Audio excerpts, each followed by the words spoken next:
Վերջին անգամ նկարել եմ 2023 թվականի օգոստոսին։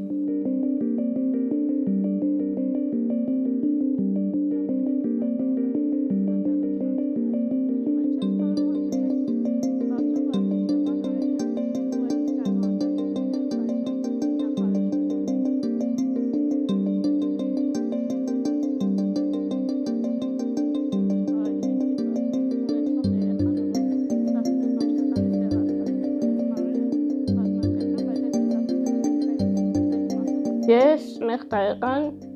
և մի քանի ամսական էր, երբ որ ախտորոշումը եղավ, այն ժամանակ բացարձակ որևէ բուժում չկար աշխարհում ու միակ եղբայրը, որ կարող են կապել այդ ինֆորմացիայի հետ, հարմար վերարյուն էին։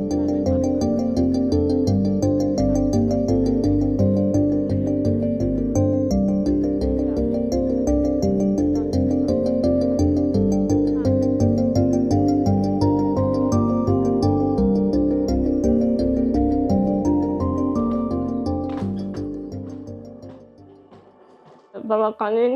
լարված էի հասկերինում այդ օրերը, երբ որ գիտես, որ արդեն սրվակը զարգացվում է, նոր սրվակ է պետք, բայց դեռ չի հասել։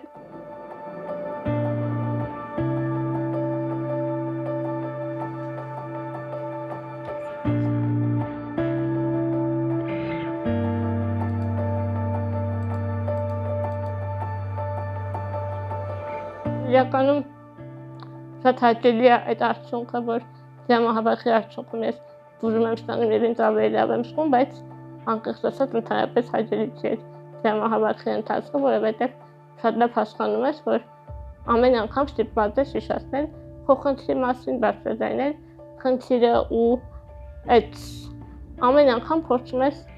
բացատրել, նույնիսկ եթե չեն խնդրում ապացույցներ կամ հարցուփորձ չեն անում, միևնույն է ամեն անգամ պիտի բացատրես, ապացուցես ինչի է կյանքդ կարևոր և ինչի դու ունես այդ տեղի կարիքը և ինչ արդյունք է տալիս այդ տեղը, որ իրոք արժի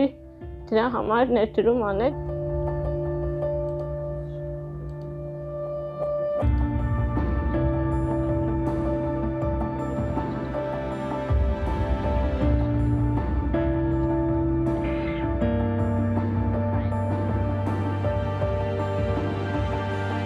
Երկու 2019 թվականը եղավ երիվ շրջադարձային սպինալ մկանային ատրոֆիա ունեցող բուժառուների համար, քանի որ արդեն կար գենետիկ թերապիայի մի այլ միջոց, երբ ներմուծում էին օրգանիզմ այդ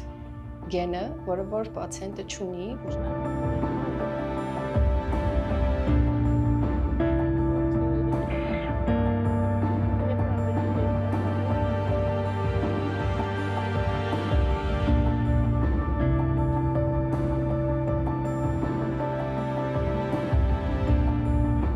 Լավագույն սցենարը դա այն է, երբ դու դեղորայք տալիս ես դեռևս ախտանշաններ չունեցող պացիենտին և ինքը ապրում է լիարժեք կյանքով։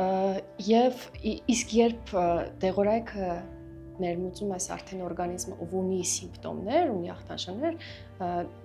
դու չես ունենում այդ լավացում, այսինքն այն ինչը կորցված է, այլևս չես վերականգնելու։